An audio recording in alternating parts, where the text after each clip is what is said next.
are listening to the Savage FINcast, episode 34, Doubling Down with Frank Fosco. Chicago. A criminal mastermind called Overlord held our city in his terrifying grip.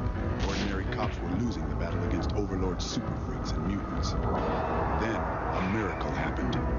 When I found him, he had no memory of his past. I helped him find an identity and a life. Now we have a fighting chance. Now we have the dragon.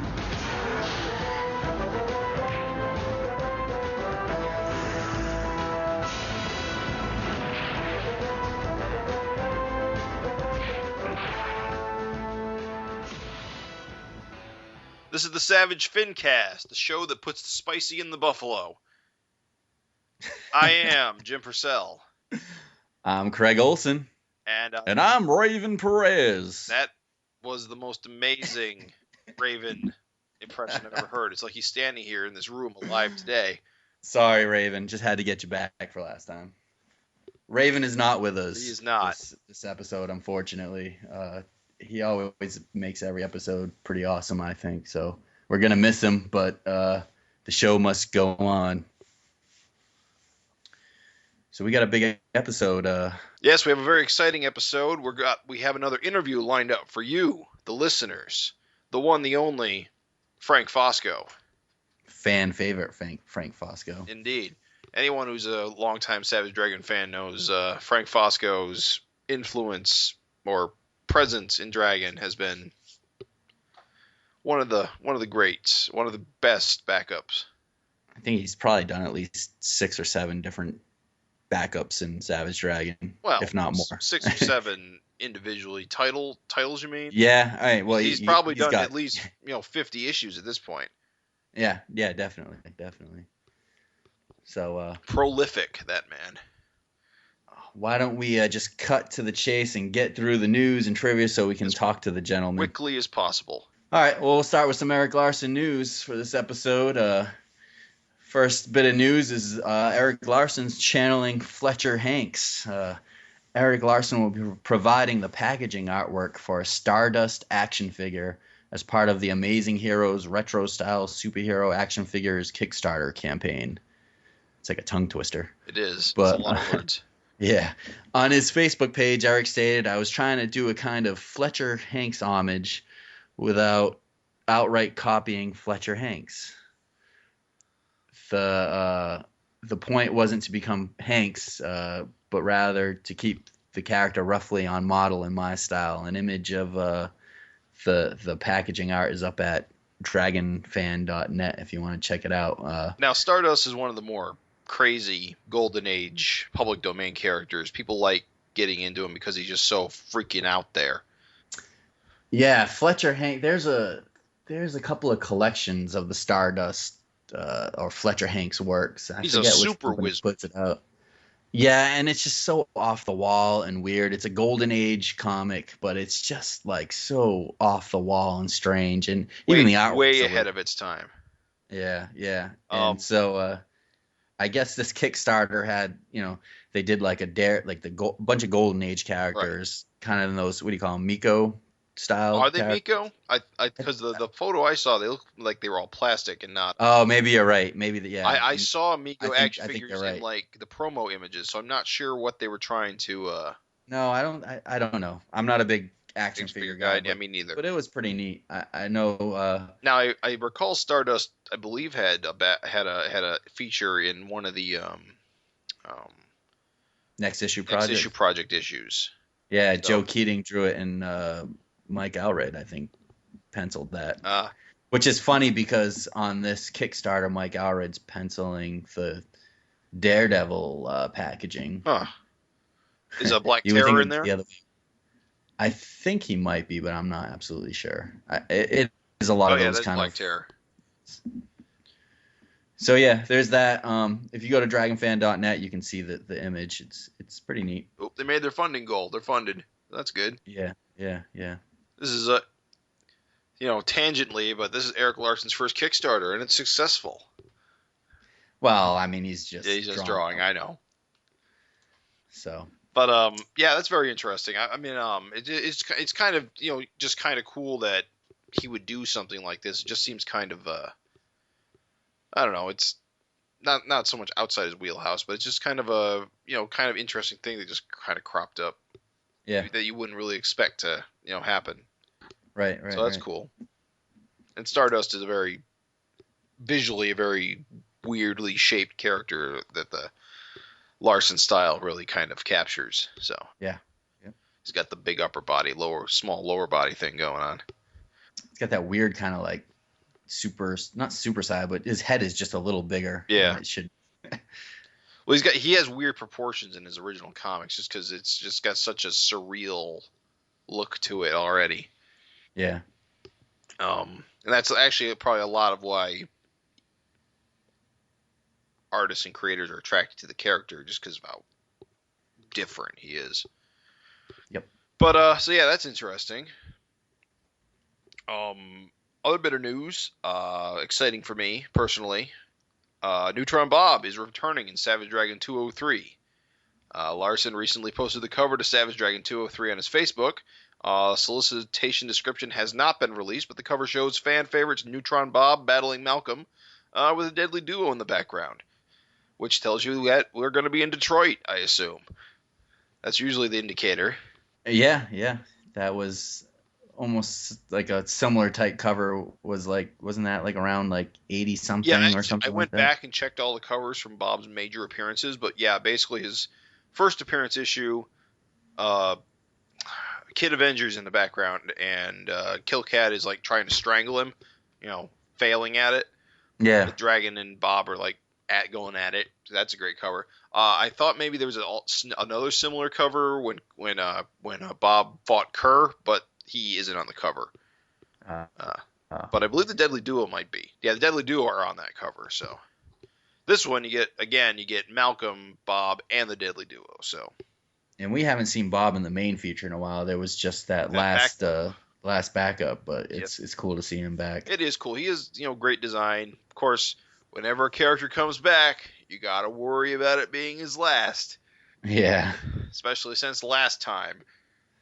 Did I ever tell you how that almost made me drop Savage Dragon? When Bob got the stomach cut open?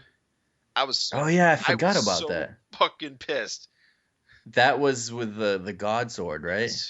Yeah, but Dragon was Kerr at the time, and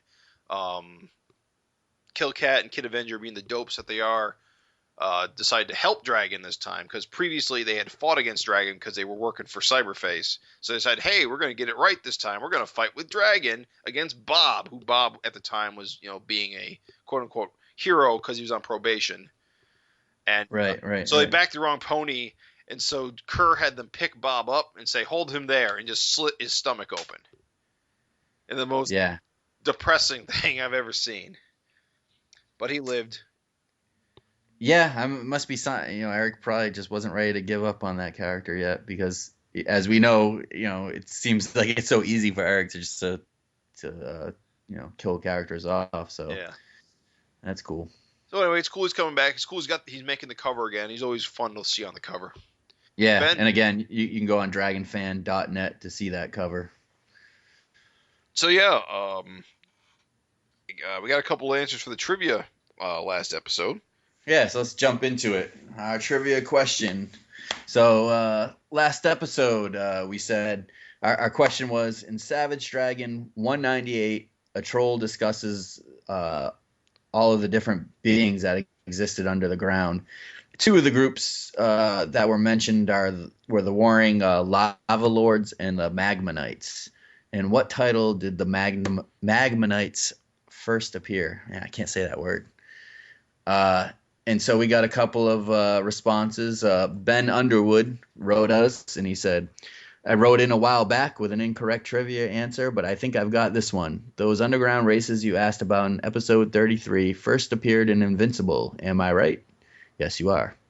And he also went on to say, either way, thanks for the podcast. I really appreciate the chance to hear other folks who love the Savage Dragon as much as I do dive deep into each issue. I know that it's work to put together a podcast, and I appreciate what you're doing for the Dragon fan community. If we as fans don't share the word about this series, who will? Thanks. Please keep it up. Thanks for your kind words there, Ben. Yeah, thank you. That it means a lot to get a letter like that. We really appreciate hearing back from people, and I'm touched. Thank you. And you are correct on your trivia question. We got another. Now the Magnetites didn't actually appear in these last couple of issues, right? They're just referenced because the Lava Lords are the ones that look like walking lumps. Yeah. They don't appear, but I don't think they appear, but they're just referenced by the troll or something. Because I can't remember what they look like. I know there was an issue with them fighting. They look more like melty, with their eyes are almost like connected. I don't know. Oh, do they look more like the mindless ones from like Doctor Strange or something? Yeah, I think so. Okay. I think so. John Panozzi also wrote in and said the Magmanites are from Robert Kirkman's Invincible, and you're also correct. I took a coin and flipped it, and the trivia winner is Ben Underwood, who wins either a digest-sized version of Savage Dragon 190, the Larsen variant cover to Jersey Gods #5, or the Highbrow Universe Ashcan comic. So yeah, Ben, if you want to reach out to us, email us back with your contact info. Yep. What's the email again? I don't have it in front of me. It's savagefincast@gmail.com. Yeah, so email us back, and for anyone else, if you want to just chime in, and you don't have to answer a trivia question, just if you have a question about the podcast or want to discuss something or want us to talk about something, trivia at us. We'll do our best Gavin impressions. Right. So to move on to this episode's question, our question is: name the deceased Vicious Circle member who briefly starred in a TV show based on Dragon's exploits as a cop. So who's the Vicious Circle member who starred in a TV show based on Dragon's exploits as a cop? He's no longer with us, but that's your clue there. Probably could, a better clue is he might have been one of those demonoids. You never know when you think about the character. Maybe that's too big of a clue, but he almost looks like one of them. Anyway, send your responses to savagefincast@gmail.com. We'll sing your praises on the next episode, and one winner will be chosen of all the correct entries to win a G-Man Learning to Fly trade paperback, which includes a Savage Dragon G-Man crossover, partly drawn by Larsen. I had Chris Giarrusso personally sign and sketch a G-Man on the inside cover of this trade, so wow, it's a pretty cool prize. Yeah. He was at my local comic shop a couple of weeks ago, and so I got him to do that. So yeah, it's a cool prize. Did you invite him to the podcast? I did not, but at some point we should have him on. I did talk to him about the FINcast, and actually what's the guy with Greg Schiegel from Stuff Said? Yeah. You ever listen to that podcast? No. He was there too, and he actually said he had Larsen on one of his a couple of his episodes, and he said he listened to the FINcast to help him prep for his episode, just to see what kind of questions Larsen fans ask. Wow. So, yeah, I thought that was cool. Resource. But it was nice talking to him. And I talked to Chris G, and he was like, "Oh, you're one of those guys from the FINcast." So, they're aware of us. I don't know if they listen. I know Greg Schiegel does, but it's almost like we're somebody. Yeah. Well, it's just nice to be able to talk to other Dragon fans. I got myself a nice little Savage Dragon sketch from Chris G as well. Nice. So yeah. Well, there you go. If you know the trivia, please write in and give us the answer, and you could win that pretty cool prize. So, shall we get to the reason why we're all here? Oh yeah, let's just jump right to it. Take it away, Craig. All right. Well, we're excited to welcome Frank Fosco back to the show. Frank's portfolio encompasses 3 decades of work illustrating comic books from Marvel, DC, Image, and Dark Horse. He's probably best known as the artist of the 23-issue run of the Teenage Mutant Ninja Turtles comic from Image Comics. His additional career highlights include work on Marvel's World's Greatest Comic magazine, DC's Robin and Steel comics, and a ton of backup stories in Savage Dragon, starring characters such as the Rockhouse Diner Crew, Powerhouse, and Flash Mercury, Ethrian, a character he created, Zeke, and fan favorite, the Vanguard serials. So welcome, Frank. Thanks for joining us. Oh, thank you. It's good to have you on again. Thank you. Appreciate you guys having me. Yeah, all that body of work you just explains about ankle deep. So I was looking through my notes and I found it hard to believe that last time we talked it was episode 3 of the FINcast, which was almost 3 years ago and about 30 episodes for us. So it's been a while. Yeah. Cool. So guys are still strong, right? So that's good. We're trying. We enjoy talking Savage Dragon. It's not hard to talk about for a few hours a month, and it's really neat to be able to touch base with a lot of the creators involved in making the book, and it's just something fun to do. So yeah. Appreciate you guys doing this stuff. So see how it goes. All right. So 199, the newest issue of Savage Dragon was Erik's all double splash page issue. I'm assuming you got your comp copies because you're doing the Vanguard serial in the back. What'd you think of the main story? That's okay. No, it's a piece of work. Erik just knocked it out of the park with there's a lot going on. And, I'll be able to tell a story in 10 panels. Right. That's an achievement in itself. Besides, all the great shots and the details he put into everything. It's just, his Chicago's even gotten better. I've noticed that with the past few issues too. He's really kind of almost been stepping up his game with Chicago, right? In terms of putting some landmarks and stuff like that. Yeah. It's beautiful stuff. That splash where the 2-page spread, of course. Which one? I guess he numbers them by as a complete thing, like page splash page 1 and 2 would be like number 1. Yeah. 2 and 3 would be, or 3 and 4 would be number 2. The one where dude, seriously, the one where he's coming out of the ground. And it's got the background with the with that overpass you're talking about. Yeah, with the overpass. That's a real thing. Oh yeah, man, that's the L train actually. I think. He kind of drew like an overpass, but I think that's supposed to be an L train. Yeah. Yeah. Okay. Cool. And Erik's always got those like cool water towers on top of the buildings and stuff like that. Yeah.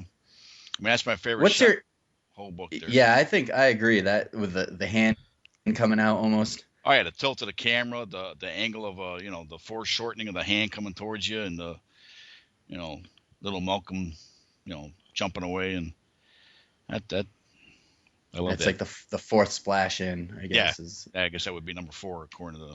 Yeah. What's your take now, as from an artist's point of view? Erik, all of his issues lately have been that twice up. Is that a lot more difficult because you have a lot more to draw on, or is it easier, or how? What's your take on that? I've never done twice up. I've done poster size before, and you can your line can be a lot cleaner, a lot more tighter, because the tiny, even like the little tiny panels, like where he's, his previous issues where he's got like 12 panels. 12 panels on the page, and even those little tiny shots are tight now. They're not just almost like a throwaway or just scrapped in there. And right. There's a lot of detail. I don't want to accuse of Erik of scrapping anything, but even those tiny little shots where everything is just so much tighter. And I don't know if, to the novice eye or whatever, you would be able to. He's drawing twice up from what you saw before, right? Unless you knew he was doing twice up, right? But you definitely can see the difference if you know. Yeah, if you know, it's his stuff is tighter, it's cleaner. It's like he's rejuvenated because he's working at this format now, and I'm digging what he's doing. So definitely. But I also think it's probably a little bit more work on the art, on his end, because he got more paper to cover, right? More inks, more. Yeah, when you work at that size too, and you're on top of it, it's like you probably have to constantly keep stepping back, or closing one eye and squinting at it, looking at it, and it's like making sure everything's just proportionally correct, or Yeah, it's got to be be much harder to like see it as like one piece. Right.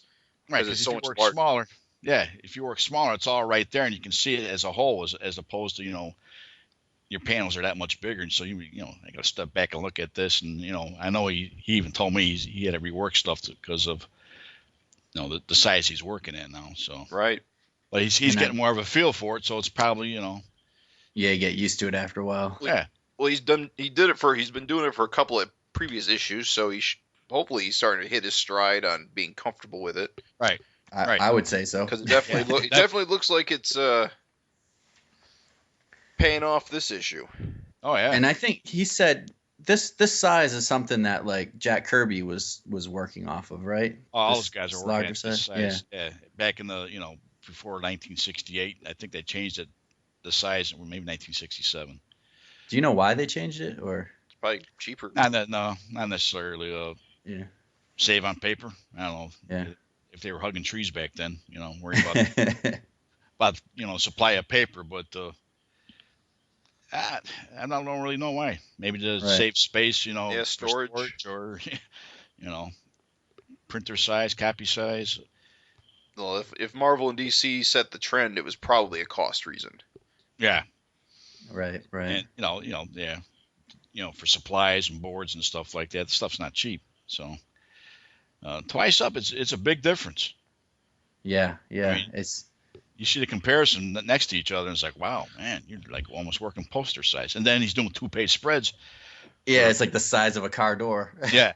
But he's drawing a lot of detail, so it's like I would say maybe the hardest picture actually to draw is Malcolm punching out the big middle money shot there. Yeah, right. Yeah, just because you have to second doom, because it's a much bigger picture. It's the figure's much bigger instead of all these little tiny figures where you can you kind of zoom with your own eye where everything's at, and you're doing your layout and you're placing things to where you have to be more proportionally correct doing this picture of Malcolm punching out of the guy. Yeah. Plus the panel after that, like his fist is probably the size of like a regular sheet of comic paper. Fist. Yeah. That thing's huge. Yeah. It reminds me of. Do you guys remember when he did that newsprint strip for that McSweeney's magazine? That was pretty wild. That might have been even bigger. Yeah, I think it was because it was a full like newspaper sheet, but right. It's still pretty wild. And with the foreshortening, I mean, it's perfect for Eric's style. Yeah. Speaking of which, that Malcolm punching out panel, that's the poster. You should get that out there in a poster format. T-shirt. T-shirts. There you go. Punching out your chest. Yeah. Good stuff. What do you think about? Of course, in this issue, the SOS shows up and it brings along all those Golden Age heroes. What do you think about those characters? Do you have any interest in them? As not really. Not really. Not a Golden Age guy. No, I mean, it could be fun using that kind of stuff. Eric's like a comic book historian, so he likes all that stuff. Yeah. You got the Tootsie Roll guy. Yeah, Captain Tootsie. What, he was basically the guy with the chest? The guy with the tees. Yeah. I was kind of wondering about him. Think he's got something to do with Tootsie Rolls or something? No, he does. He really does. He really does? Yeah. Oh, I thought he was Tom Strange from... No. Captain Tootsie was in Tootsie Roll advertisements, and I think it was CC Beck that used to draw him. So Eric That's hilarious. Yep. Yeah, it is pretty funny. Well, we have, I wrote a quick list of the guys from the Golden Age that we saw in this issue, and it was Black Terror, who I think is a real cool looking character. Black Terror is like a really one of the most iconic non-Marvel DC Atlas national characters. Right. He's like so visually interesting. He gets reused all the time by like indie guys who like need Golden Age characters to fill space. Yeah. I think he's like Daredevil. He's got an appealing costume that didn't really, didn't go bad with age, Who's the guy above him? Are we looking at The big splash with Angel? Yeah, I think that's the one I'm looking at. is that Above Johnny who? Quick or above the Black Terror? Above Black Terror, that's believe Shock Gibson. Coolest Shock name ever. Never would have known. Then you got above him Phantom Lady. Yeah, that's Phantom Lady. It's weird that he gets away with using Phantom Lady. Why is that? Because I don't know anything about Phantom her. Lady, DC basically, she's one of the Freedom Fighter characters from Earth X and Crisis on Infinite Earths. DC basically owns her. She's one of the characters that like hangs out with like Uncle Sam and Dollman and the Human Bomb, and like DC has been using those characters for ages. Huh. I mean, I have no she's idea. probably I in the had no public. idea that Part was- of her, she's probably got her stories are like in the public domain, but DC still uses her fairly regularly. Yeah. Okay. Huh. What's her powers? Well, she's intangible like Kitty Pryde and Oh, all right. yeah. Hence Phantom. Oh, Lady. phases through things. yeah, that I believe those are her powers. Now that I'm thinking about it, those might be her modern powers. In the past, she may not have had any. Oh. I may need to do more research on that. So you got the other kind of the guy with the star in his head. That's Captain Freedom. Surprise, surprise. Surprise. Okay. Between Eric there and Ricochet. Yep. Silver Streak is underneath Daredevil's leg, Right. which is fun. Eric uses him a lot. He's using him at least a few times in the book. Yeah, He's got no. He seems to What's come that? across as like Super Patriot second in command. Yeah, Eric seems to like the character. I think wasn't he in his next issue? Yeah, Silver Streak was one of the next issue project issues. Yeah. So Although he's got no silver in his costume, he's Silver Streak. But Yep. and then Makes I think sense. that covers them all. yeah, all the ones that show up, I think so as well. That's it. Let's see. Yeah, which I was wondering if they were going to show up and Eric was just going to wipe them all out, and I'm kind of glad that they didn't become cannon fodder. Right. And they're going to last a little bit. Yeah. But I thought they were just set up to be torn apart. It seemed like a. Oh, it's early days. I guess that does cover everybody because we have everybody on the last 2-page spread. Yeah, I mean the They're rest of the all there. SOS, of the SOS there is Daredevil. There's Angel, which I'm not sure if she goes by Battle-Girl now or what. Barbaric, Rock, Widow, Super Patriot, Ricochet, Horridus, and Rex Dexter. So that looks like that's our new SOS crew for now. Cool. It's a pretty good lineup. Sweet. Yeah, so I guess in this story, Malcolm at this point was down in this fire pit for a couple hours, according to the text, and now the SOS come in to bail him out. And I thought it was pretty interesting if you're reading it, it's like the SOS, they know they're way overnumbered because it's like through the whole battle, they're like, this Rex is like, he's clear, let's get out of here. I think Ricochet is like, okay, let's get out of here. They know if they stay down there too long, they're going to get destroyed. And I think Eric does a good job kind of conveying that, especially with this twice up, he can just draw a million different demons and they all look different, which is pretty cool. Yeah. What did you guys think of page 9? What's on that one? That one's Malcolm punching the guy holding Maxine. Oh, the cover? No, not. Yeah, I thought that was neat. Well, it's like the cover, right? Well, it is like the cover, but Right. what I'm getting at though is it is the most golden age double page spread I've ever seen. Everyone is smiling, having a good time, beating up the monsters. Yeah, even Malcolm was kind of a little smirk right there. Well, I think what happened was that the panel before they just knocked out the big leader guy, so I think the momentum, the momentum has changed. So they're in if you look, they're all the demons are kind of running freaked out back into their hole. So yeah, good times. Yep. I thought Eric did a hell of a job on just drawing the little different demon faces.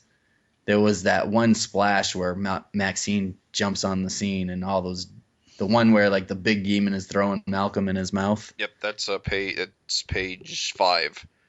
Yeah, that's a good one. Yeah, all the faces of the demons, especially the one that's like right next to Angel's legs. He's got the big fish face. Yeah. Yeah. And then there's this one here with a like his eyes are covered by like this hat. On the left. It's kind of good stuff. Okay, yeah. And I got a kick out of the whole issue. It's just Super Patriot is just shooting holes through chest cavities. Well, that's pretty what much. he does. Right. It's his job. Even like the first time we see him jumping in there, where he's being saved at the second 2-pager, we see the little blast effects on the shoulder of the main guy. What's it? Yeah.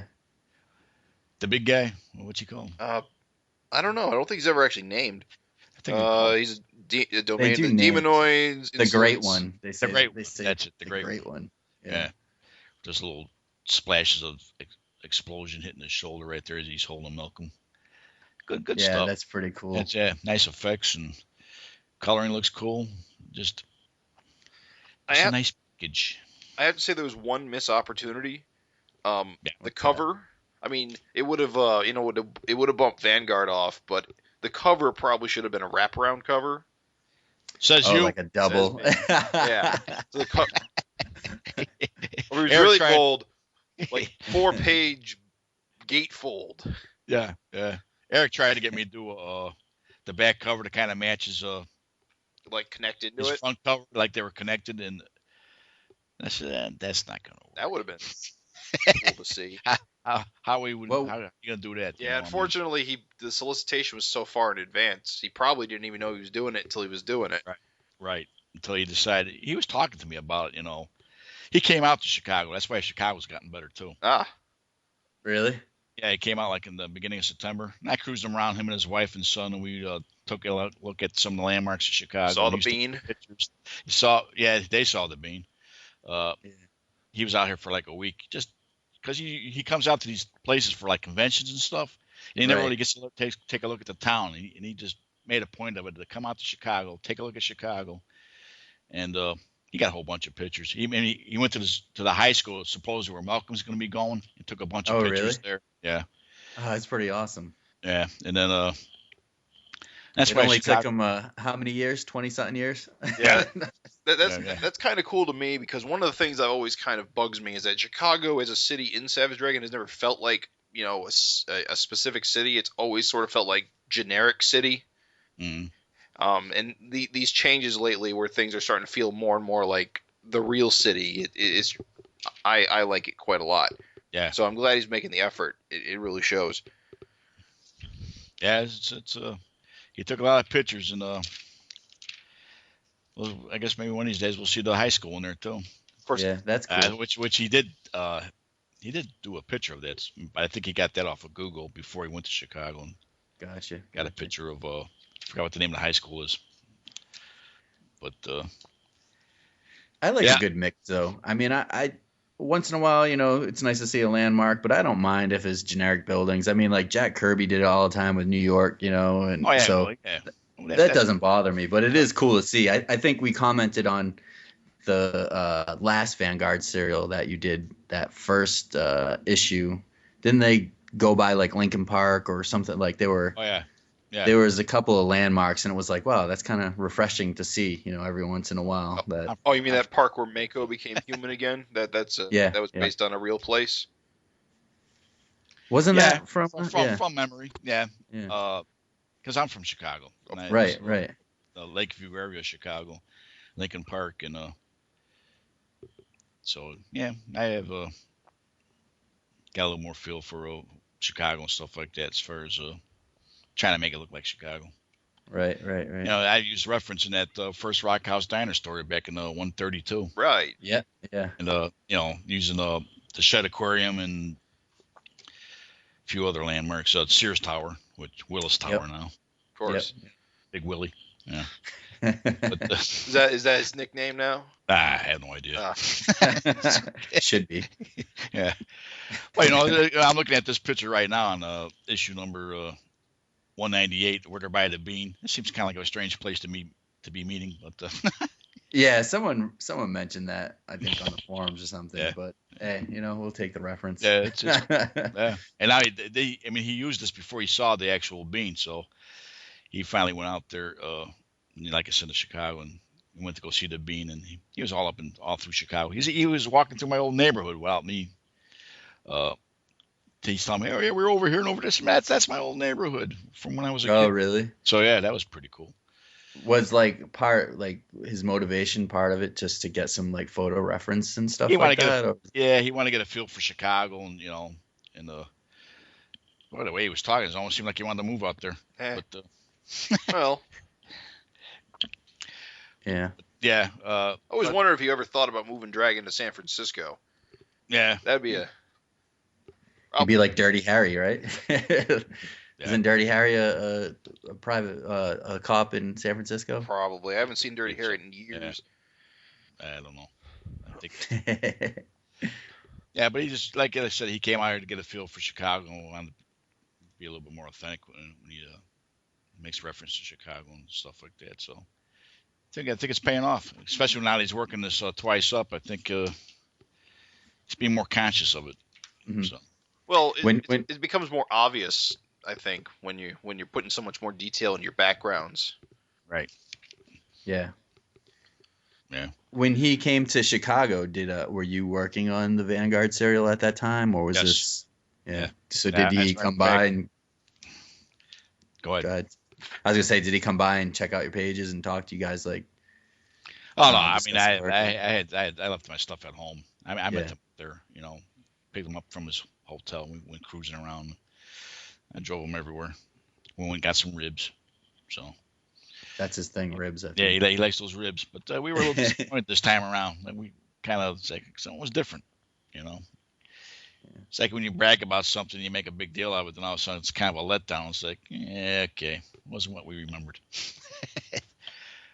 What do you mean by that? It was it was off. How you brag about your favorite food place, and then Oh, the food was. Oh, gotcha. the ribs. We were Yeah, talking. all right. Yeah, so, but yeah, we're out here for a bit, and did some things. So that was cool. Cool. It was cool seeing him again. It's always cool to catch up, especially when Yeah, met his wife and his Guys son. That was lives- nice. you guys live so far apart, so you never get a real chance unless it's a convention. Like you said, when you're here for a convention, you're on the Yeah. floor 90% of the time, and then you're back on the plane back. Home. Right. When I went to San Diego, we went to like restaurants and stuff like that. So we walked around San Diego. That was pretty cool. Yeah, you went this past year, right? Couple Is years that ago. a couple years ago? Yeah. I think that First time. was. I don't think we had talked since then, right? No. That. No. Yeah. I think, How was that experience? It was okay. I didn't have Yeah. I didn't have a table or a place to sit, so I was basically standing and walking around. And the thing was like so ridiculously huge. Yeah. I really didn't enjoy it that much. Were you Right, there right, as right. you were there as as Eric's guest? Yeah. Or yeah. I mean, he knows I couldn't stand it. Yeah. Well, I think a lot of people, like, I've been hearing a lot of backlash past couple of years that it's just because it's been so overrun by the movie studios and stuff like Yeah. that. Oh, It's we're just talking about not like Comic-Con?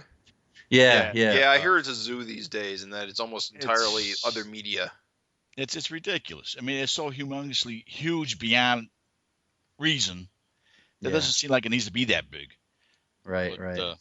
yeah, like you said, there's the gaming, the Hollywood TV shows, whatever. I think know? Eric said this past one that it might be his last one because he's like he can't compete with all the other big things going on that people are already spending their money on.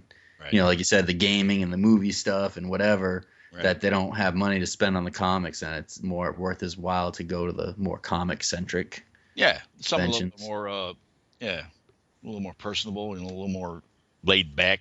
Nothing so circus like. Yeah, I tell you, he comes to the Baltimore one every once in a while, and I love to see him at the Baltimore one because it's just about comics. There's no wrestlers or Right. D movie That too. stars or anything. And yeah, you could sit there and talk with him and stand on the side and watch him work or whatever. And Right. it's just really enjoyable as someone that's just pretty much a comic book fan and not Yeah. a fan of all the other extra Eric- stuff. Yeah, Eric's really personable with his fans and stuff too. So he's he's very reachable. Right. So Did you do any sketches while you were out there for anyone? Did anyone- I had a few. yeah. I was how Eric says like he feels like he's kind of pushed in the background to San Diego kind. Yeah. imagine me now. I'm pushing. Yeah, right. In some kind of infinite zone somewhere. Where, well, who's this? So. Yeah, right. If he's feeling like lonely in a big thing like that, then I'm nowhere to be seen as far as not even paid attention to. So, I mean, there's a few that recognize you. And, oh yeah, you're the turtle guy. I had an interview with the people from that put some kind of turtle book together. Right. The book, not the 30th anniversary thing. There was like another book celebrating 30 years of Teenage Mutant Ninja Turtles. Yeah. Right. Well, let's talk. Go ahead. Sorry. Didn't mean to cut you off. So like I had an interview with that, and was filmed or something. So I haven't seen the interview or anything, but that was done. So somebody knew I was there. Let's talk about that 30th anniversary book. That was kind of a neat little surprise that seemed to come out of left field. I don't think anyone expected to see another little Gary Carlson, Frank Fosco yarn. And along with all, it seemed like the team from each kind of era of the Turtles. Right. How was that going back and revisiting that and actually seeing a story now in color, I thought that was cool. Yeah, that was colored by Cortland Brugger too. One of our guys who does some coloring for us. Guy who did the Gronk colors for the book Gronk. Yeah, you could tell it was a lot darker than like what you do in Vanguard. Right. And the Rockhouse Diner strip had like this dark palette to it. Yeah, Erik actually colored that Rockhouse Diner story. Oh, no kidding. Oh. Way back when. But and Cortland colored the latest Vanguard story, right? Or the back cover. Oh, okay. The cut. Yeah. All right. I thought I saw his name somewhere. Welcome home, Vanguard. Yeah. Yeah. Yeah, that was fun. 20 years later, was it that long ago? Yes. It's probably about that. Yeah, 1999, 17, 18 years later, do the 30th anniversary thing. It's amazing how much time has gone by since we did it back in '96 till '99 to this 30th anniversary thing. Because when we started, it was only 11 years old. Right. You're only like the second or third incarnation. Yeah, now we're on 3. fourth, fifth. Yeah. Fifth. Yeah, by the time I got to IDW, but to get all these guys together to do their own incarnation of how they did them. Yeah, I got to say yours definitely stood out the most from the others. I could tell the Archie one had a lot of heart in it too, but I didn't have any familiarity with that one. But I was really let down by the Jim Lawson one. I love that era, but that story was just so nothing. Not often you see his stuff in color too. That's true. So I liked the way it was colored. I was okay with what Jim did. But yeah, I can understand how you would. I mean, yours tied into like stuff you were doing story wise, and right. That one, right. The cliffhanger that the series got left on from his period is just a bit of a sore spot with me. Oh. The Viacom sale really short circuited that. Yeah. Yeah, we just kind of picked up where so many years later, them. I don't know if you're familiar with the Volume 3 stuff from Image, but definitely that was chopped up, and issue number 1 winds up in this particular story. Yeah, he like attached himself to a raccoon and a raccoon host. Yeah, goofy thing. But just in time for Rocket Raccoon from Guardians of the Galaxy. Very true. Yeah, there you go. How do you like the way we tied that in? Was that something that Gary had like in the back of his head from when you guys originally did it and just didn't have time to play it out, or was that he just made that up? I came up with the idea. Oh, did you? Yeah, cool. This, the thing that was all chopped up, how we got the metal always coming back, and how it glommed down to Donnie, term the Cyberdon, which every fan loves. If they could stone us, they probably would. But yeah, right. But kind of like go back to that, this living metal and whatever symbiont, right? That glommed down to the raccoon. I mean, it did it to Donatello. Why not do it to survival, whatever, and it gloms onto this.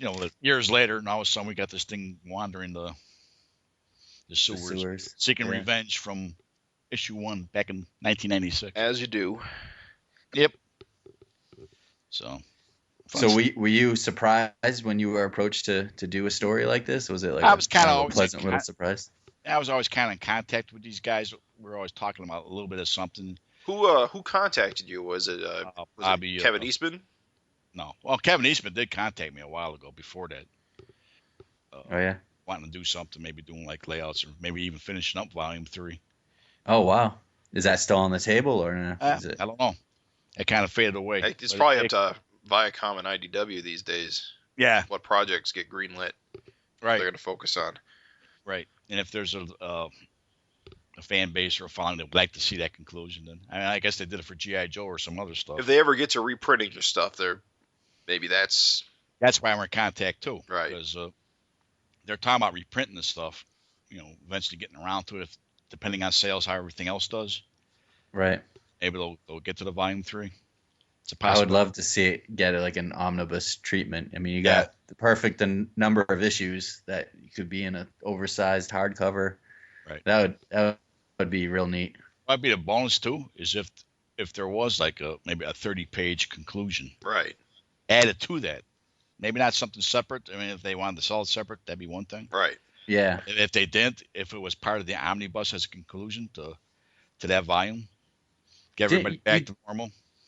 Did you do or you help work on like a fan made type of conclusion or issue? Yeah, I helped a little bit.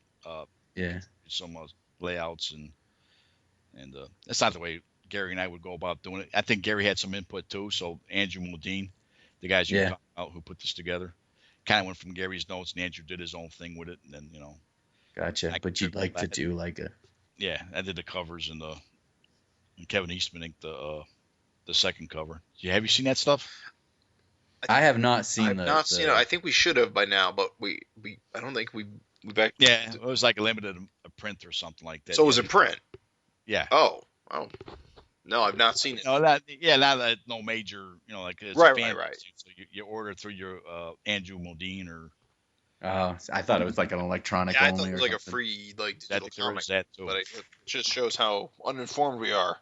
Yeah, there's that too, though. Yeah.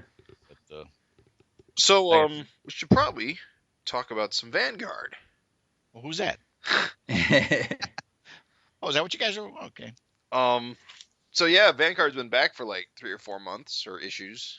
Mm-hmm. Couldn't be happier. Oh yeah, it's good stuff. I mean, it's the space adventure we were all hoping for.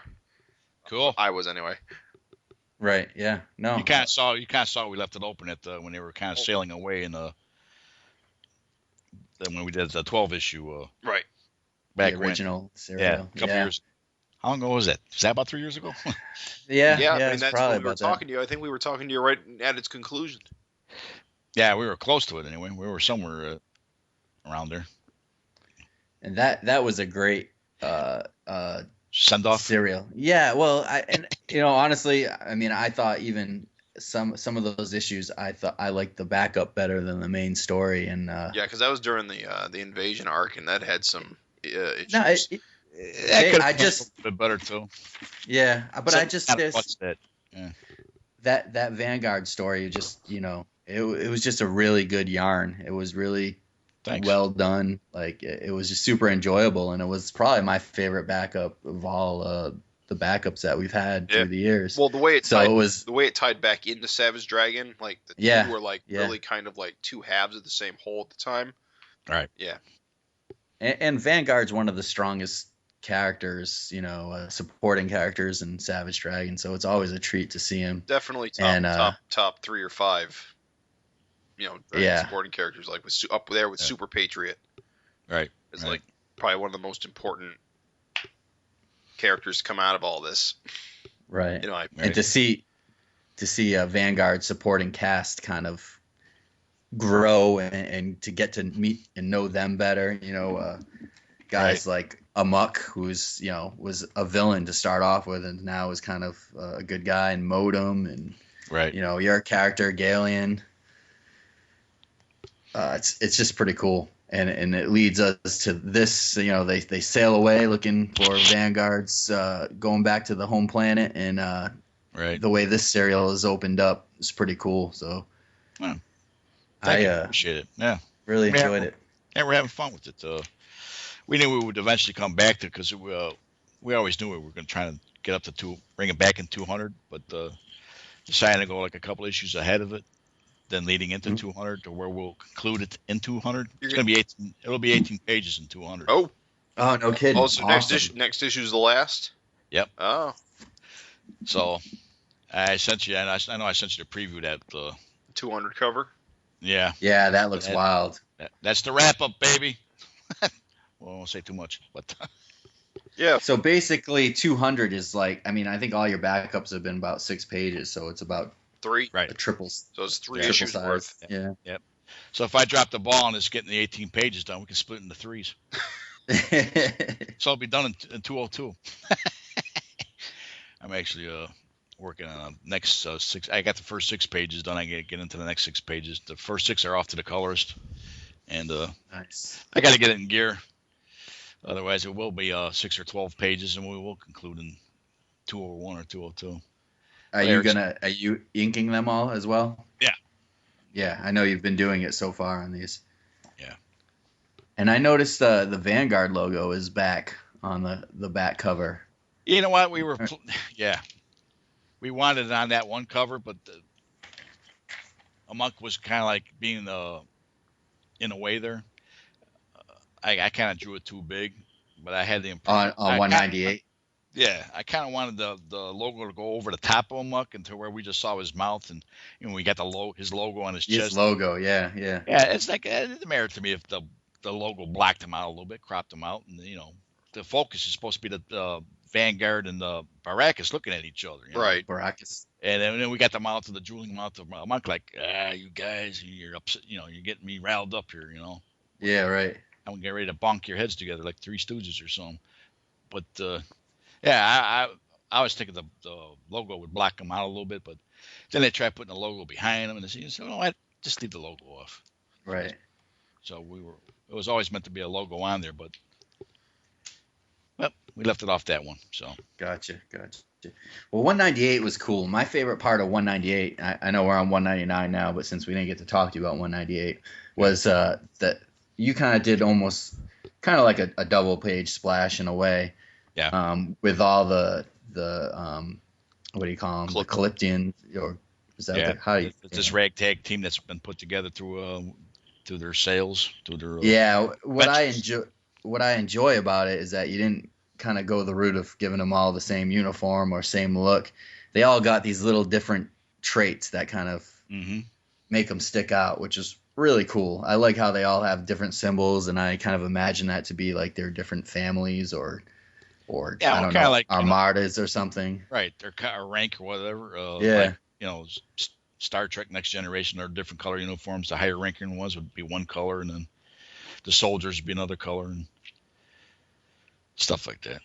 They all have a different kind of weird, like, facial hair. It's really like pointy. It's not quite hair. I don't know what it is. Right. Some kind of membrane or something. Yeah. Some kind of growth. Yeah. Some have we even got females in there. We got part cyborg. Yeah. It is a really nice touch. And actually, I was really surprised to see, that there were actually survivors, which is cool too.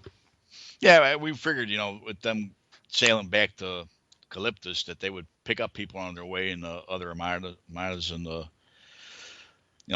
more skull ships too. I mean, we got 5.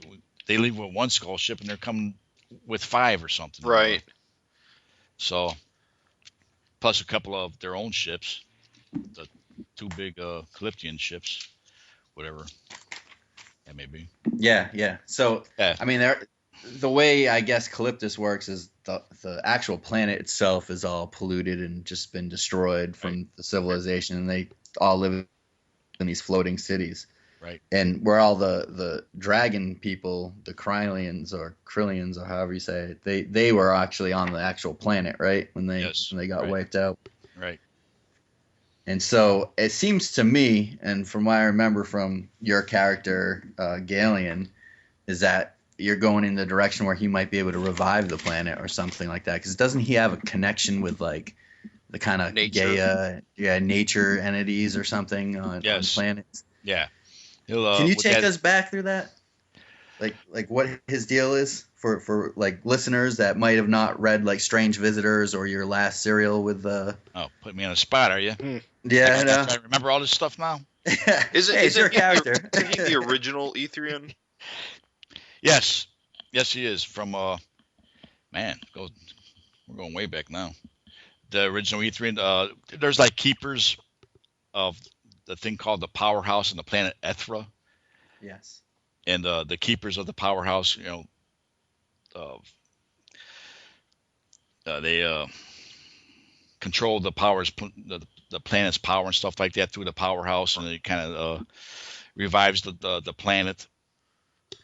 Yeah, from what I understand, right? They like their staff or something helps. This powerhouse grows out of the ground and kind of it becomes theirs. You're putting me on the spot here. I'm trying to think of it. Sorry. It's been a while since I've done all this stuff. But yeah, I mean, we saw Galian staff in the first of when those Vanguard Savage Dragon backups when the Etherian backup, the Etherian saga, the Watches of Pirate's Gorge, where what's the girl's name? Valerie. She pulls that vine off the powerhouse, Earth's powerhouse that they were rejuvenating in the desert there. Yep. She gives him like this withered piece of wood, and the next time we see Galen in the Vanguard backups the first time around, back in 170 whatever it was, Savage Dragon. It was almost like he was crazy. Now there's this crystal forming on top of the root of that staff now. Now in this particular series, it's the gem, the crystal is getting more formed and more finished looking. Yeah. So it's like even Galen's getting younger because he walked off as an old man. Right. And the next time we see him in like that Vanguard story, he's getting younger looking. He's rejuvenated. And now even in this particular series, the staff is more formed now. The Janus staff. It's called the Janus staff. Yep. I remember that. And NUS. It pulls the energies from the planet. He makes a mention like it's barren gas. This planet's pulse is very weak. We're talking about the issue 197 here. What those invaders did to his horrible Vanguard, it's barren, desolate.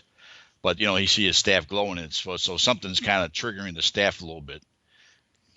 So and we see in one issue. I'm kind of scatterbrained all over the place here. It's okay. I'm trying to get my thoughts together. We see him in the newest issue, and he's like really rejuvenated looking, and his staff's glowing. And he's like, I hail you, Mother Calyptus. You have been ill-used, your resources exhausted, left to rot. And he offers all the corpses up to them, and I don't know if he can use that to the planet, and they'll take the energies of the dead into the planet. And all this convoluted nonsense, but well, it leads me to believe that there's going to be a powerhouse type structure which coming up soon. If we ever did that if we ever came back to that was kind of like the thinking. I don't want to say much, but we lost. What happened to Thram? Because we don't. Is that coming to your house? Whose house is that coming to? Not mine. That's mine, apparently. Run for it, Jim. Yeah. But Thram, the other Calyptian. Because he's not even mentioned. He's not even seen. What happened to Thram? I mean, has he been? We don't. There's some backstory that we're not even telling. Has he been killed off? Do we even need to know that? They know that. Right. Does the reader necessarily need to know? Oh, there used to be a guy named Thram. It's not stuff that people always constantly talk about. I think we're all. Wait, was Thram the other guy who came along with Baracus? Yeah. I thought he died during the invasion. No. Oh, jeez. No, he left with them, and okay. He was one of the guys that went with them, with Modem and Galian and Amok and Lurch and all them. Right. So you're intentionally leaving him out. So I'm assuming we're going to see him at some point. What if a guy like Thram became like an Etherian? Oh, there you go. That's an idea. That'd be pretty cool. I mean, guess we'll see. Just throwing that out there. Not that we'll ever do that, or if Erik might be like, "What? Get the." Yeah, right. That might be a total. You're nuts. Forget it. Well, it seems like wherever there's like a Galian guy, there's almost like an Ethrian type guy, right? But yeah, because Galen, who used to be an Ethrian, is not going to become a keeper. Like I don't know if I should even mention these characters from way back when. A keeper like a Valerie. Right. Yeah. I should be, but there was before Valerie, there was a character called Amalek. Right. From the old Megaton stuff. Right. And then, I mean, if the listeners out there want more of a kind of a history lesson or learn more about Galian and Ethrian, there's Vanguard Strange Visitors one shot that came out in the 90s, which you could probably find at like Mile High Comics or somewhere like that. And then you had your backup. What issues was that in? Like 150s or something like that? Had Ethereal Warriors too in the Vanguard. Yes, you're right. Yeah, definitely. Ethereal Warriors were kind of set up the. That's what I meant. Not Strange Visitors. It was Ethereal. Well, although Ethrian was in Strange Visitors, right? Or no? I don't think so. No. All right, then it was just Ethereal Warrior. Ethereal Warriors. Really? Yeah. No, not. You're right. Strange. Yeah, Ethereal Warriors. That's right. Ethereal Warriors. Yeah. Which almost is like an Ethrian comic with Vanguard in it, in a way. Which was supposed to be. Right. Right. But it was actually supposed to start off as a backup. There's like 2 8-page stories in there, and everything else is kind of like, I think we talked about this before. Yeah, we did, but it's good for everything was all kind of fitted in and fixed in there and added to and manipulated. And so that's definitely a good book to look up, though, if you really want an understanding of how the Ethrian character and if you really Galen characters work. Yeah. And then, like I said, what was the name? I forgot. What was the name of the serial you had with Ethrian about 50 issues ago? The Watchers of Pirate Gorge. Yeah, there you go. So that ran in Savage. Like I'm trying to look it up, but unfortunately, Ethrian doesn't have a specific entry in the Savage Dragon wiki. So what's the matter with them? I know, right? It's like a glaring oversight. It's probably because it's not a Larsen character. Yeah, I think that. I don't think he's never appeared in the pages of Savage Dragon itself. It's like around 145 or something like that. 145. Oh, it started back in blue. Yep. 145. Blue. Yep. So what? 145 to 159. There you go. So 149, 159, Ethrian. Check your local libraries. Yeah, 145 to 159. I'm looking at the one with Obama versus Osama. Yeah. That one. But it was within 15 issues. I think Eric had bring up this sore spot. One backup in there with I replaced the Ethrian saga with Image United. Oh yeah. So it skips on one of the. It skipped in there somewhere, or unless it was at I think it was Image United. Yeah, I think you're right. Because I think it was like early Daredevil, Golden Age Daredevil with the dragon on the cover or something. Was that? Okay. Was that? No, wait. No, that was before. That was the Free Comic Day. Free Comic Book Day with Daredevil. It's got nothing to do with that one. It was just the Free Comic Book Day, the free comic itself. Right. You purchase it, had the Ethrian backup in it, but if you got the free comic, didn't have the Ethrian backup in it. Right. That's what. Okay. So there you go. I mean, the Ethrian backup from 145 to what'd you say, 159? Yes. 159. 14 backups. Right. Yeah, that ran a while. Yeah, it did. And kind of dragged on, didn't it? Yeah. Well, at first I actually didn't like it because I wasn't really sure what I was looking at, and then later on I reread it and really appreciated it for what it was. Yeah, we tried to set that up to where we didn't want to say anything in the beginning. Right. It did kind of just show up, and it didn't really have a lot of context, and then It's like we were one of the 5 people that were paying attention to the Ethereal Warriors to pick up on it. Right. And of course, I hadn't read that at that time. Right. And so yeah. Yeah, this is a Ethrian backup. What's going on? Yeah. So. Didn't quite. It's neat though. I like it. I like how it's the character is kind of the Galian character and Ethrian character have kind of kept moving since, and and call back to that Etherian one shot. It was just fun to see something different. Oh yeah, just all straight off from what we were talking about Vanguard to we jumped on the Galian and Etherian stuff. So yeah, so we're just kind of saying how Galian's now on right.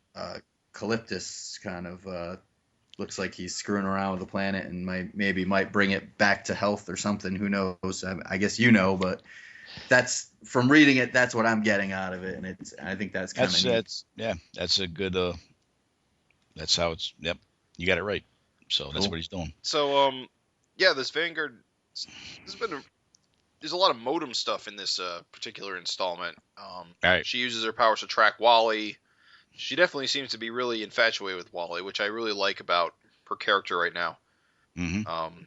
It's kind of an interesting asymmetrical relationship where, she's a superhuman and he's a robot. And right. They seem to get on pretty well. Yeah, she's got some kind of connection with the machines, technology, and computers and stuff anyway, because her name's Modem. Right. And so it's some kind of connection there. So, but yeah, she is fascinated with Wally. I don't know if it's a good fascination, but it's kind of a bizarre fascination. I found it interesting she gets turned back into her human self again. I recall in the last one, I believe either Vanguard did it to her intentionally trying to depower her, but it never seems to take. She always just seems to be able to repower himself. Mm-hmm. I have no explanation. No explanation. Okay. It would just Gary writes in my drawing. No, but it's a cool dynamic though. It is. She's not a very attractive woman in real life, and then she turns into this. She probably over Rose. I'm not going to stay as the Stacy Swan. Yeah. All names, It's like a reverse Ben Grimm. Well, even her modem form is actually, she's really muscular. She's a really strong woman, right? Which is quite a bit different than your typical, comic book heroine. Yeah, body type. Buxom, archback bimbo. So yeah. So when you guys are writing the Vanguard strip, how do you guys use a Marvel method? Do you get a full script from Gary, or how does that work? He sends me a full script, but then we bounce it back and forth, and I'll tell him, this isn't working right here. I mean, I got a lot of input. I put a lot of stuff in there. And, he's, oh yeah, that works. He likes what I do, and I got my own sensibilities, how I think a story can be told. Right. We work it out that way. If I feel like something's not working right, I'll go in there and tell, I'll rearrange what he's written and kind of move it around a little bit, and I'll add my own thing to it, and then we work it out. It usually comes out. It's a collaborative effort. So. Yeah. I bet. I mean, this whole thing with the at the end of the last page there, with Stacy doing the. Yeah. The Wally's supposedly a dead droid right there. And she kind of touches the ankle of the mech and sends a charge into the Wally to get the technicals wrapped around that guy's head and pop, crunch. Yeah, that's cool. Just her last bit of revenge on a mech there, but it's still a dead Wally. She's just using her modem abilities to trigger a reflex in Wally's tentacles there. Yeah. So that I contributed. That was my part I put in there. Nice. And I mean, as the artist, I'm assuming that you're doing a lot of the character designs, because we do see a lot, like I mentioned, with the Vanguard, the Clifton army, and even the mechs and stuff. Is that something that you would draw a couple of designs and send over to Gary, or he's pretty much kind of cool with what you? The mech design and even the Tyranian designs were originally kind of taken off from what Nikos did. Gotcha. I mean that one backup. Yeah, and we kind of we modify them and kind of do our own little twist to them, but those are mostly influenced by Nikos, what he did, and then kind of do our own take. Right. So as far as the Clifton group of guys, that's all me. Gary doesn't say, "Hey, draw this guy this way." No, I do all that. He said about a dozen Cliftons floating in the air in front of a van, and then and that's what I come up with. What's your typical schedule like when you're doing a backup? I know you have a full-time job, so I got a real job. Do you just when you come home, or you fit it an hour here, an hour there, or how do you second get this hour out? here? I start my job. I work at a school for kids with special needs, behavioral problems and stuff like that. But it was from preschool to seniors in high school, to kids transitioning from seniors in high school to adulthood. We can have kids up to 22 years old. Right. Yeah. Well, I'm mostly a driver, so I do a lot of driving back and forth. So I got, I'm thinking a lot. So, so I'm on the road constantly, which I love it. I'm fine with that. But I've been working there for like 14 years. But yeah, I work from there from like 7:30 till 3 o'clock. And there are times when I get up at night, or I'll go to bed purposely early, like 9 or 10 o'clock, and get up at 3 or 4 o'clock and get to drawing till I have to go to work. Kidding. Yeah. Wow. Then I'll go to work, and I'll come home, do some more work before I go to bed. I don't apply myself as much as I should, only because I'm tired and I don't feel like I don't feel like messing with this right now. Yeah, right. Well, I'm tired. My eyes I can't keep my eyes open. Yeah. But I try to use every available time and moment that I have to try and get some work done, but I can procrastinate with the best of them. Yeah. I can whip out Eric needed this cover that I sent you guys for $200. Right. Yeah.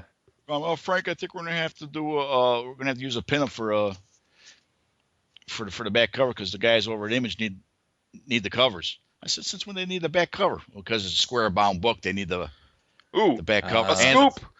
Yeah, they need they need the back cover and the front cover for this, Yeah. So it's not for solicitation problems, because it's already been solicited with the cover that for $200. Must have to do with the printing somehow with the binding. Right. They have to pre-printed. It's set right. And they'll get it all together. So he's like, the way he's talking, I'm thinking like he needed this thing yesterday. Right. So okay, well, I guess you got to do what you got to do. And we started going back and forth. I said, do they have all the stuff that they need for this cover? Did you send them the pinup already? And he goes, no, he hasn't sent it yet. And he's telling me, well, they don't need it until November 3rd. I said, what? So this was like Monday night or something. So I just drew it up real quick, and I inked it up, and the next day it was done, because I had it all drawn out, and so they were good for it. So it's David Seltzer, who colored the original Vanguard stuff from the previous series, colored the back cover. And so I guess for the listener out there, Frank emailed us a copy of the back cover of 200, the Vanguard cover, which looks pretty sweet. It is. Can we explain or describe what the cover is? Is that okay? Or I don't know when this is going to be released. It's work in progress. May not post it, but at least describe what we're seeing. You can describe it if you want. Yeah. What I'm seeing, it looks pretty neat. It looks like a great back cover for a 200, and it's basically Vanguard. I don't know. I guess spoiler, block ears if you want to hear. It's holding Roxanne, and it looks like one of the floating cities exploding behind him, which I don't know. It just looks like a really cool effect, and looks like a great cover to kind of end the series. So yeah, thanks. So that's how we're. That's the last hurrah. And Calyptus actually is the city, so it's not the planet. Yeah, right. Each city has its own name. There's the Hall of Science and whatever the name of the other cities are. So I always thought Calyptus was the planet, and the cities are just hovering over the planet. Yeah. Well, when you get this, where are we at here? Page 1, which Eric thought should have been the cover for the back cover. Really? Broken Home. Yeah. You see the planet in the background. Yeah, right. There's the planet in the background. You've all been on the planet below, but these flying pseudos are the real Calyptus. Ah, yes. This city is Kronos, capital of the planet. The rest of the Grand Alliance, the free world of the universe. Gotcha. This is my city, my home. So, yeah, because everybody lived in the cities. They didn't live on the planet because of but like you said, the Krylons were trying to make a home of it, but which that didn't work out. no, yeah. Which we got that the Krylon ship on the horizon over there. Yeah. Now that's gotta be. We're thinking maybe forming that into something too. Maybe that would become Powerhouse or. That'd be pretty wild. That's a huge ship. Yeah. It's like a mountain range, So. Right. Yeah, it almost does. I mean, it's become part of the background. It's so big. Right. Very cool. Very cool. So, that's what's going on there. Nice. So very excited to the conclusion. I'm glad you guys are liking it. It's slightly disappointed that you guys are putting it on. 200 is a big special, but I almost felt like I wanted a few more months of it. You want us to break it in 3 more? I'd rather you break it into 3 more parts. Keep me wanting to come back. Oh, you come back for Dragon, man. Yeah. Come on. Yeah. Well, I think it's cool though. I think hopefully 200 is going to be an issue that a lot of newer people try out or something, just because of the hype of a 200 issue. So, for them to get a larger dose of Vanguard and be exposed to Frank's work is kind of cool too. And I don't know. It's funny. It's funny. Some of the cover solicitations that we've already seen coming off of, I think 201's out. Is 202 cover out? I believe so. Yeah. It almost feels like 200 isn't going to be a huge game changer story-wise. Because I think you saw the game changer the issue before. Right.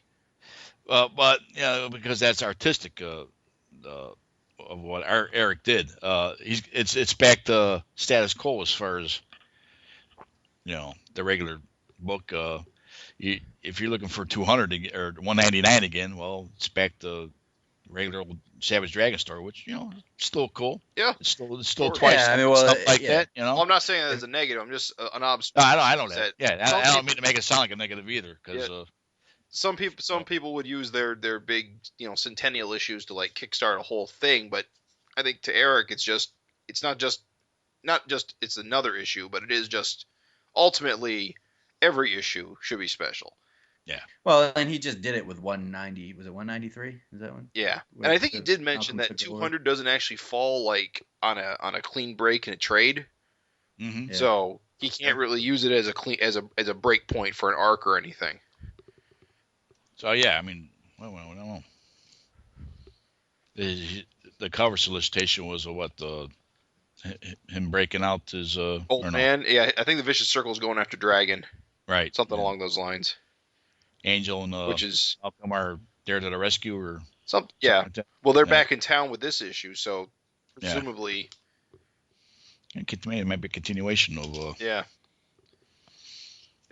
I saw a couple of pages he did, just black and white pages, but he's got a lot of work. He's got, we're talking about this. Had the deadline for this as being next Tuesday. Yeah, I mean, if they're looking to get the covers printed, not this coming Tuesday, but the 7th or what's that Monday?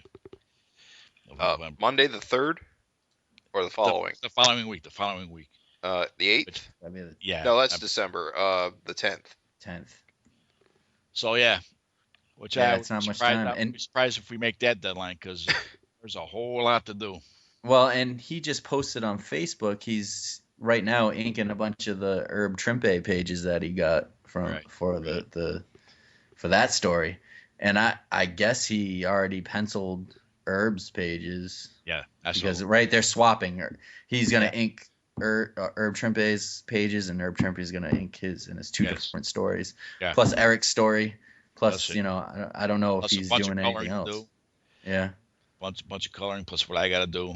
I hate to be the one to put the book on hold, so I don't think that's going to happen, because Erik will go without me. Yeah. And then maybe you guys get your up to 202. But then I got a backup for 200. It wouldn't make sense for if it's only the 6 pages. Right. There you go. Yeah. Then so you're in a bind, man. You better hang up with us and get working. I might have to. Yeah. But yeah. So I mean, well, we've been talking close to an hour now. Yeah. So. Who is it? Oh yeah. I told you. I told you this is easy. We could keep going. But yeah, we should probably try to wind down. We have to. Okay, you guys got to do your stuff. I know you got to add on to that. Yeah, Right. but let's try not to make it another 3 years, and maybe talk again after at some point discuss the conclusion of the Vanguard serial. And Okay. I appreciate go from it, there. guys. Well, thanks for having me on, and we really appreciate your time. I know you're a busy guy and you're trying to wrap up your stuff. But it's I'm gonna get off of here and procrastinate some more. it's always fun to talk to you. We really enjoy your insight. Yeah, this has been great. All right. Appreciate it, guys. I appreciate Thanks, having you on. All right. Thanks. Bye-bye. Bye. Bye. Well, that was a lot of fun. Yeah, it's always a blast having Frank on. He's just fun to talk to. You just go. I love that Chicago accent. It's just you can't fake it. Yeah. Always a good time.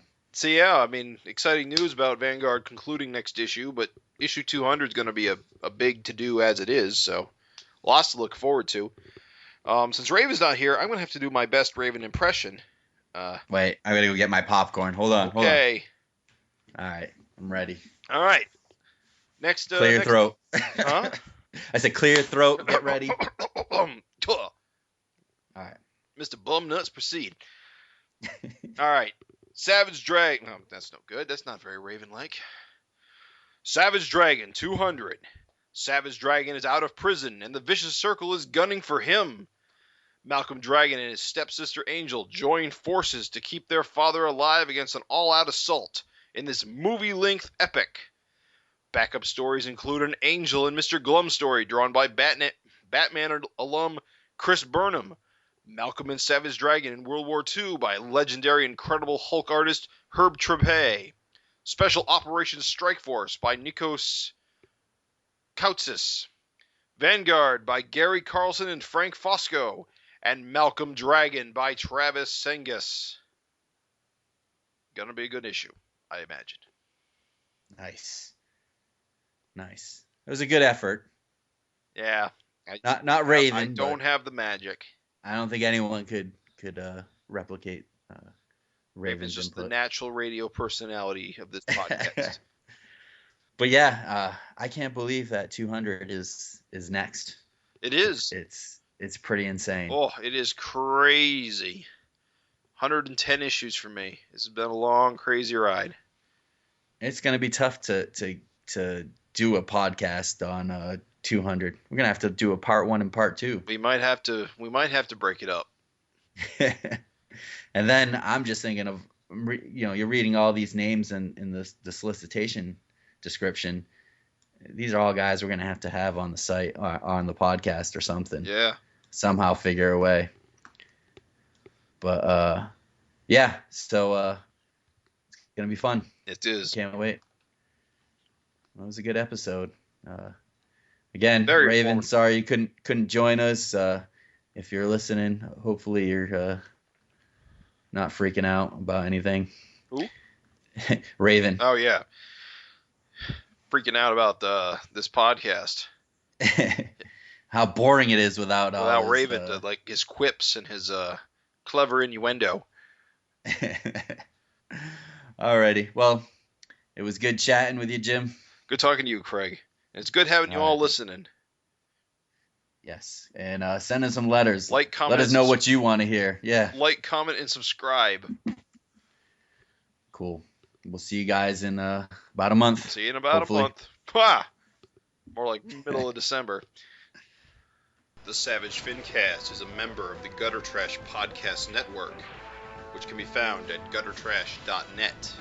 The Savage FINcast is part of the Comics Podcast Network, which can be found at comicspodcast.com. Also, find us on YouTube at youtube.com/user/SavageFINcast.